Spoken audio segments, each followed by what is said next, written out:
بسم الله الرحمن الرحيم الصلاة والسلام على رسول الله الأمين وعلى آله وصحبه أجمعين أما بعد اللهم لا سهل إلا ما جعلته سهلا وأنت تجعل الحزن إذا شئت سهلا فسهل علينا أمورنا كلها وجعلها خالصة لوجهك الكريم حتى نلقاك بها يوم القيامة آمين آمين آمين. Ya Allah, il n'y a de facile que ce que tu rends facile, et tu es certes capable de rendre facile ce qui à l'origine est difficile. Facilite donc nous ce qu'on entreprend et fais qu'il soit sincère et exclusivement voué à toi seul. Amin. Alamatu sa'adati wa shaqawa. Donc ce qu'on va voir, Inch'Allah, sont les signes du bonheur ou du malheur en ce bas monde. Comment fait-on la différence entre celui qui est heureux et à qui Allah subhanahu wa ta'ala a permis d'être réellement heureux, et celui qui a obtenu le bonheur, et celui qui dans le cas contraire a été destiné à l'égarement, qu'Allah nous en préserve. Donc c'est toujours en lecture du livre Kayfa nartaqi fi manazil sa'irina ila Allah, comment pouvons-nous grimper et monter les degrés de ceux qui empruntent le chemin vers Allah, de Cheikh Fadilat Cheikh al-Alim Khalid Abdurrahman al-Husaynan hafidhahullah. Donc il dit à la page 117, قال ابن القيم رحمه الله علامة السعادة أن العبد كلما زيد في علمه زيد في تواضعه ورحمته. Donc les signes du bonheur sont, premièrement, plus la science du serviteur augmente, et plus sa modestie et sa compassion augmenteront. Premièrement, plus la science du serviteur augmente, et plus sa modestie et sa compassion vont augmenter. ثانيا وكلما زيد في عمله زيد في خوفه وحذره. Et plus sa pratique de cette science augmente, et plus sa peur et ses précautions augmenteront. C'est-à-dire, et plus il craindra que ses actions deviennent vaines. Et de même, plus il prendra ses précautions, il fera attention aux choses qui vont faire que ses actions soient vaines, et il craindra aussi de ne pas terminer sa vie dans cette situation-là. Donc il aura peur de Su'ul Khatima, de mal terminer sa vie. Et il y avait une parole qui est importante ici entre parenthèses, Al-Hafidh ibn Rajab, rahimahullah, il disait que après avoir médité sur la situation des gens qui ont bien terminé leur vie et ceux qui ont mal terminé leur vie, il a dit, j'ai trouvé une chose, c'est que le secret derrière Husn al-Khatima, c'est-à-dire derrière le fait que certains ont bien terminé leur vie, c'était qu'ils faisaient des bonnes actions alors que personne ne les voyait. Et le secret derrière Su'ul Khatima, derrière la mauvaise fin, c'est que ces gens faisaient des mauvaises actions alors que personne ne les voyait. Donc, le plus important, c'est le moment où personne te voit, quand seul Allah subhanahu wa ta'ala t'observe. Si tu agis correctement à ce moment-là, sache qu'Inch'Allah, Allah, par récompense de ce que tu as fait, parce qu'Allah il est reconnaissant aussi, Allah il est shakour, et parmi les significations du nom, innaka al-hamid, innaka anta al-hamid, tu es certes anta al-hamid, le digne de louange. Ce n'est pas simplement le digne de louange, c'est le digne de louange et celui qui remercie ceux qui agissent correctement. Donc Allah subhanahu wa ta'ala en récompense de ce que tu as fait, qui était de le craindre et de le respecter lorsque seul lui te voyait, il te permettra de bien terminer ta vie. Et dans le cas contraire, c'est la même chose. Dans le cas contraire, c'est-à-dire celui qui ne respectait pas le regard d'Allah subhanahu wa ta'ala sur lui et qui faisait que le regard d'Allah sur lui, que le regard d'Allah il était le dernier regard qu'il prenait en considération. Celui-ci terminera mal sa vie, qu'Allah nous en préserve. Donc je répète la parole d'Ibn Rajab, il disait, le secret derrière la bonne fin et les bonnes actions sont les bonnes actions accomplies quand personne te voit, et le secret derrière la mauvaise fin sont les mauvaises actions que tu accomplis lorsque personne te voit. On revient aux paroles d'Ibn al-Qayyim, rahimahullah, donc il dit, les signes du bonheur sont, premièrement, que plus la science du serviteur augmente, et plus sa modestie et sa compassion envers les gens augmenteront. Deuxièmement, plus il mettra en pratique cette science, et plus il aura peur, et il prendra des précautions, afin que ses bonnes actions ne soient pas annulées, et afin qu'il termine son cheminement, toujours sur la même continuité. Troisièmement, وَكُلَّمَا زِيدَ فِي عُمُرِهِ نَقَصَ مِنْ حِرْصِهِ. Et plus il avance dans l'âge, et plus sa course derrière la dunya diminue. La troisième chose par laquelle tu reconnais que quelqu'un, et qu'Allah subhanahu wa ta'ala nous fasse de leur nombre, par laquelle tu reconnais que quelqu'un, Allah lui a accordé le bonheur en ce bas monde, c'est que plus il avance dans l'âge, et plus la dunya le désintéresse. et moins il court derrière les plaisirs de cette dunya. رابعا, quatrièmement, وكلما زيد في ماله زيد في سخائه وبذله. Et plus ses biens augmentent, et plus sa générosité et ses dépenses dans la voie d'Allah subhanahu wa ta'ala augmenteront. Plus ses biens augmentent, et plus sa générosité, ses dépenses dans la voie d'Allah subhanahu wa ta'ala augmenteront. خامسا, cinquièmement, وكلما زيد في قدره وكلما زيد في قدره وجاهه زيد في قربه من الناس وقضاء حوائجهم والتواضع لهم. Cinquièmement, plus son estime et sa valeur grandit aux yeux des gens, et plus sa proximité des gens augmente, et plus sa modestie envers les gens augmente, et plus le soutien qu'il apporte aux gens afin qu'ils obtiennent ce qu'ils souhaitent augmente. Donc, plus les gens l'estiment, plus les gens lui donnent de valeur, et plus sa modestie envers ces gens-là elle augmente, et plus son soutien de ces gens-là, lorsqu'ils en ont besoin pour arriver à ce qu'ils souhaitent, augmente de même, et c'est-à-dire plus sa proximité aussi de ces gens, ça veut dire il ne s'éloigne pas des gens pour autant.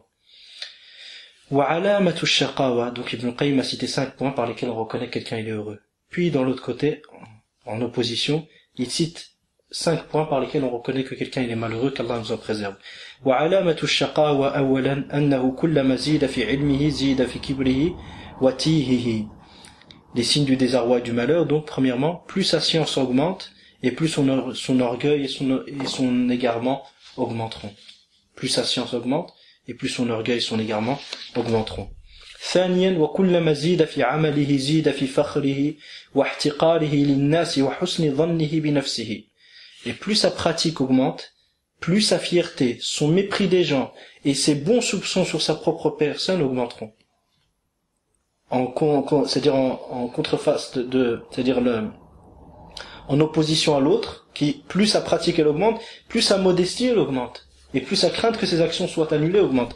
Et lui c'est autre chose, qu'Allah nous en préserve, c'est que plus il pratique, plus il fait de bonnes actions, et plus sa fierté, plus son mépris des gens et ses bons soupçons sur sa propre personne, ils augmentent. Dit Masha'Allah, moi j'ai j'ai déjà fait ça, telle et telle chose. Il a de bons soupçons sur lui-même. Mais de l'autre côté, il méprise les gens. Troisièmement, plus ses biens augmentent et plus son avarice elle augmente. Contrairement au premier, qui plus ses biens ils augmentent, plus il sacrifie pour la cause d'Allah subhanahu wa ta'ala. رابعا, quatrièmement, donc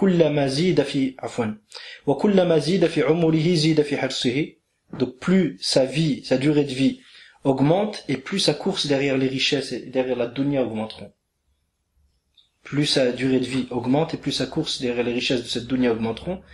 Et rabi'an, donc kullama zida fi malihi zida fi bukhlihi wa imsakihi. Et quatrièmement, plus ses biens augmenteront, et plus son avarice augmentera, et moins il dépensera dans la cause, c'est-à-dire dans le bien. Cinquièmement, wa kullama zida fi qadarihi wa jahihi zida fi kibrihi wa tihihi. Plus son estime aux yeux des gens augmente, et plus son orgueil et son égarement augmenteront, contrairement à l'autre, qui est que plus son estime aux yeux des gens augmente, et plus son soutien des gens, plus sa modestie envers les gens et sa proximité des gens augmenteront. وهذه الأمور ابتلاء من الله وامتحان يبتلي بها عباده فيسعد بها أقوام ويشقى بها أقوام. Et ces choses qui ont été citées, ces choses, en général, ces choses qu'Allah subhanahu wa ta'ala donne, telles que la science, la pratique, l'argent, le niveau social ou le niveau social ou le respect que les gens accordent, toutes ces choses-là sont une épreuve par Allah, sont des épreuves par lesquelles Allah teste ses serviteurs. Certains à ce moment-là, après ce test, ils obtiennent le bonheur et d'autres le malheur. Qu'Allah nous préserve du malheur et qu'Allah nous accorde le bonheur. Pareillement pour les miracles. Les choses qu'Allah subhanahu wa ta'ala te donne, les miracles dans ta vie, ce sont un test et une épreuve. Par exemple aussi, nous avons la royauté et le pouvoir. La royauté et le pouvoir, et les biens sont aussi un test. Allah subhanahu wa ta'ala a donné à Sulayman alayhi salam un énorme royaume. Et Allah dit au sujet de son prophète Sulayman alayhi salam, après qu'il après que Sulayman ait vu le trône de Belqis devant lui, il a dit quoi? Hada min fadli rabbi liyabluwani a ashkuru am akfur. Lorsque le trône de Belqis lui a été rapporté, très rapidement, il a dit quoi, Sulayman, alayhi salam? Ceci est un bienfait de mon Seigneur, afin de me tester, serai-je du nombre des reconnaissants, serai-je reconnaissant ou serai-je ingrat? Donc les bienfaits qu'Allah te donne, même les miracles qu'Allah donne aux prophètes, et ce genre de choses, Allah subhanahu wa ta'ala leur donne afin de voir qui est reconnaissant et qui est ingrat. وكذلك الكرامات امتحان وابتلاء كالملك والسلطان والمال. قال تعالى عن نبيه سليمان لما رأى عرش بلقيس عنده هذا من فضل ربي ليبلوني أأشكر أم أكفر. فالنعم ابتلاء من الله وامتحان يظهر بها شكر الشكور وكفر الكفور كما أن المحن بلوى منه سبحانه فهو يبتلي بالنعم كما يبتلي بالمصائب. Donc les bienfaits sont donc une épreuve d'Allah subhanahu wa ta'ala et un test afin qu'apparaisse au grand jour, qu'apparaisse la reconnaissance des reconnaissants et l'ingratitude des ingrats. Au même titre que les malheurs sont une épreuve de sa part. Il éprouve par les bienfaits comme il éprouve par les malheurs. Allah subhanahu wa ta'ala éprouve par les bienfaits comme il éprouve par les malheurs. C'est pour ça que les sahaba, entre parenthèses, disaient, radiyallahu anhum, ubtulina bid-darra'i fasabarna thumma wabtulina bis-sarra'i falam nasbir. On a été éprouvé par les difficultés, les peines, et on a réussi à patienter, mais on a été éprouvé par les facilités lorsque dunya nous a été ouverte, on n'a pas réussi à patienter. Et bien sûr, ça fait partie de la modestie des sahaba ridwanullahi alayhim. Ça ne veut pas dire qu'ils étaient désobéissants à Allah subhanahu wa ta'ala lorsque les facilités leur venaient, mais au contraire, c'est que le niveau dans lequel ils voyaient eux ne pas être reconnaissants comme il faut, c'est un niveau où nous on peut voir qu'on est super reconnaissant. Parce que ces gens-là avaient de bons soupçons sur Allah subhanahu wa ta'ala et de mauvais soupçons sur eux-mêmes. Et c'est comme ça que le croyant doit être. Avoir de bons soupçons sur Allah, sur son créateur et de mauvais soupçons sur lui-même. Mais ce mauvais soupçon ne doit pas le pousser non plus à désespérer de la miséricorde d'Allah subhanahu wa ta'ala ou à se détruire moralement. Non, il faut qu'il y ait un juste milieu. قال تعالى, on revient là aux paroles d'Ibn al-Qayyim, قال تعالى فأما الإنسان إذا ما ابتلاه ربه فأكرمه ونعمه فيقول ربي أكرمن وأما إذا ما ابتلاه فقدر عليه رزقه فيقول ربي أهانن كلا أي ليس كل من وسعت عليه وأكرمته ونعمته يكون ذلك إكراما مني له ولا كل من ضيقت عليه رزقه وابتليته يكون ذلك إهانة مني له. Donc après il cite une parole d'Allah subhanahu wa ta'ala. Allah dans le Coran dit: quant à l'homme, lorsque nous l'éprouvons, lorsque son Seigneur l'éprouve et qu'il lui accorde de sa générosité et de ses bienfaits, il dit Rabbi akraman. Il dit mon Seigneur a été généreux, mon Seigneur m'a anobli. Il dit mon Seigneur m'a anobli. Il a fait de moi quelqu'un de noble et je suis quelqu'un de noble aux yeux d'Allah subhanahu wa ta'ala. Mais si son Seigneur l'éprouve et qu'il limite sa subsistance, il dit mon Seigneur m'a humilié. Puis Allah subhanahu wa ta'ala dit Kalla, non. Les choses ne sont pas ainsi. C'est-à-dire, en aucun cas, celui à qui j'accorde mes bienfaits et richesses sera forcément noble à mes yeux. En aucun cas, celui à qui j'accorde mes bienfaits et richesses sera forcément noble à mes yeux. Et le cas contraire, celui à qui je limite le risque et que j'éprouve, cela n'est pas un signe de mépris. C'est pas comme ça qu'en fait que les choses doivent être pesées. C'est pas celui à qui Allah subhanahu wa ta'ala a accordé ses bienfaits qui est forcément noble aux yeux d'Allah, et celui à qui Allah a limité les bienfaits et sa subsistance qui est méprisé aux yeux d'Allah subhanahu wa ta'ala. Non, c'est pour ça qu'Allah dit Kalla, non. Ce n'est pas ainsi que les choses doivent être comprises. Puis, donc, Allah informe au sujet de la nature humaine dans ce verset, comme elle est réellement. Et que l'homme est ignorant et injuste, n'ayant aucune connaissance de la finalité des choses, pensant que sa situation est vouée à durer et ne disparaîtra pas.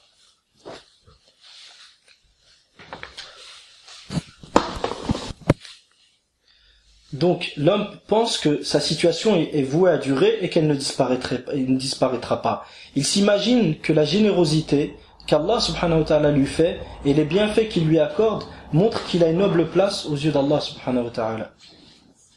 Donc il s'imagine que la générosité qu'Allah lui fait et les bienfaits qu'il lui accorde montrent qu'il a une noble place aux yeux d'Allah. Et que si Allah limite son risque, sa subsistance, et qu'il n'a plus de surplus que cela, c'est-à-dire qu'il a le minimum pour vivre, que cela est une preuve de son mépris, c'est-à-dire de son mépris aux yeux d'Allah subhanahu wa ta'ala. Allah répond à cette considération, c'est-à-dire à cette manière de concevoir les choses et à cette conception en disant non, qu'Allah, c'est-à-dire ce n'est pas toute personne à laquelle j'accorde mes bienfaits qui sera noble à mes yeux. Et dans le même moment, et pareillement, celui à qui je limite mon risque n'est pas forcément une personne que je méprise et qui n'a aucune valeur à mes yeux. Non, c'est pas comme ça que les choses doivent être comprises. Ici se terminent les paroles d'Ibn al-Qayyim rahimahullah ta'ala. Non, afwan, les paroles ne se terminent pas ici, je vais les continuer inchallah. Mais une parenthèse ici. Ce qui est à retenir, c'est-à-dire qu'Allah subhanahu les bienfaits qu'Allah donne, les richesses qu'Allah donne, l'honneur la science qu'Allah donne, la pratique qu'Allah te donne, tout ça c'est des épreuves. Ça ne doit pas être compris comme étant forcément une manière de t'anoblir et de donner une valeur. Non, c'est en fonction de comment toi tu vas agir. Si tu fais partie des 5 catégories qu'on a citées avant, lorsque plus ta science augmente et plus ta modestie augmentera et ta compassion des gens, augmenteront, si tu fais partie de ces gens-là et que ceux dont lorsque la pratique augmente, sa peur et ses précautions à ce que ses actions ne soient pas annulées augmentent de même, et plus son âge avance et plus sa course derrière les richesses diminuera et derrière la dunya diminuera, et plus ses biens augmentent et plus sa générosité, ses dépenses dans la voie d'Allah subhanahu wa ta'ala augmenteront. Et cinquièmement, plus ton estime aux yeux des gens grandit et plus ta proximité des gens, ta modestie vis-à-vis d'eux et ton soutien de ces gens pour qu'ils obtiennent ce qu'ils souhaitent dans leur vie et ce dont ils ont besoin augmenteront. Si jamais tu réalises ces points-là, à ce moment-là, certes Allah t'aura anobli et t'aura une valeur aux yeux d'Allah subhanahu wa ta'ala, même si t'as pas un sou en poche. Mais si jamais tu as toutes les richesses du monde, mais que tu fais partie de ceux, je répète, qui lorsque leur science augmente, leur orgueil et leur égarement augmentent, lorsque leur pratique de la religion augmente, leur fierté et leur mépris des gens et leur bon soupçon de leur propre personne ne font qu'augmenter. De même, lorsque leurs biens augmentent, leur avarice augmente et qu'ils ne dépensent plus dans la voie d'Allah subhanahu wa ta'ala, et plus ils avancent dans l'âge, et plus ils courent derrière les bienfaits de cette dunya, et plus leur estime augmente aux yeux des gens, et plus ils méprisent les gens, et plus ils sont orgueilleux vis-à-vis des gens, et plus leur orgueil, leur égarement augmente. Si tu fais partie de cela, même si tu as toutes les richesses du monde, même si tu as toute la science du monde, toute la pratique du monde, tu n'as aucune valeur aux yeux d'Allah subhanahu wa ta'ala, et tu seras de ceux qu'Allah a méprisés réellement. Donc Ibn al-Qayyim rahimahullah, donc ici se terminent les paroles d'Ibn al-Qayyim. Les paroles d'Ibn al-Qayyim afwan étaient terminées lorsque on avait dit, donc après le verset, Allah a dit quant à l'homme lorsque nous l'éprouvons en lui, lorsque son Seigneur l'éprouve et qu'il lui accorde de ses bienfaits, qu'il est généreux envers lui, il dit mon Seigneur m'a anobli. Et lorsqu'il est éprouvé et que lorsque son Seigneur l'éprouve et qu'il limite sa subsistance, il dit mon Seigneur m'a avili, il m'a rabaissé. Les paroles d'Ibn al-Qayyim se terminent juste après, lorsqu'il dit en aucun cas celui à qui j'accorde mes bienfaits et richesses sera forcément noble à mes yeux, le contraire, celui à qui je limite le risque et que j'éprouve, cela n'est aucunement un signe de mépris. Ici se terminent les paroles d'Ibn al-Qayyim.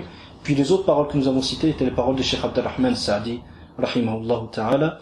Donc je les lis en arabe. Il dit wa haqiqatul ikrami wa lihanati قال الله نعم حقيقة الإكرام والإهانة قال تعالى فأما الإنسان إذا ما ابتلاه ربه فأكرمه ونعمه فيقول ربي أكرمن وأما إذا ما ابتلاه فقدر عليه رزقه فيقول ربي أهانن. Donc قال الشيخ سعدي رحمه الله في هذه الآية يخبر تعالى عن طبيعة الإنسان من حيث هو وأنه جاهل ظالم لا علم له بالعواقب يظن الحالة التي تقع فيه تستمر ولا تزول ويظن أن إكرام الله في الدنيا وإنعامه عليه يدل على كرامته عنده وقربه منه وأنه إذا قدر عليه رزقه أي ضيقه فصار يقدر قوته لا يفضل منه أن هذا إهانة من الله له فرد الله عليه هذا الحسبان بقولي كلا أي ليس كل من نعمته في الدنيا فهو كريم علي ولا كل من قدرت عليه رزقه مهان لدي وإنما الغنى والفقر والسعة والضيق وابتلاء من الله. Puis Cheikh Abdelrahman Saadi continue, dit, mais la pauvreté, donc je reprends juste la fin, il dit Allah répond à cette conception des choses qu'on a vu précédemment, qui est que lorsque les richesses t'ont donné, c'est que tu as une valeur auprès d'Allah subhanahu wa ta'ala. Lorsque tu n'as rien, c'est que tu n'as pas de valeur. Allah répond à cette conception en disant non, c'est-à-dire ce n'est pas toute personne à laquelle j'accorde mes bienfaits qui sera noble à mes yeux, et de même celui à qui je limite son risque n'a pas forcément, il ne faut pas comprendre par là qu'il n'a pas de valeur à mes yeux. Puis le cheikh dit la pauvreté, la richesse et la pauvreté, la facilité et la difficulté sont des épreuves d'Allah. Et des tests par lesquels il teste et il éprouve les serviteurs.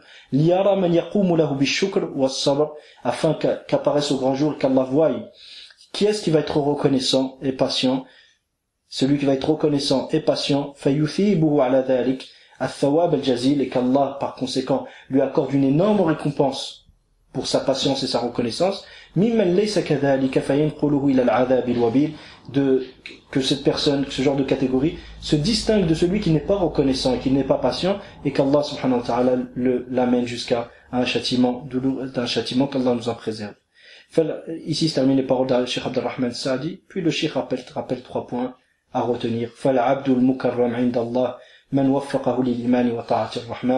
Le serviteur noble aux yeux d'Allah subhanahu wa ta'ala, celui qui est véritablement bon et celui qu'Allah aime, c'est celui à qui il aura permis d'avoir la foi et d'obéir et de lui obéir tabaraka wa ta'ala.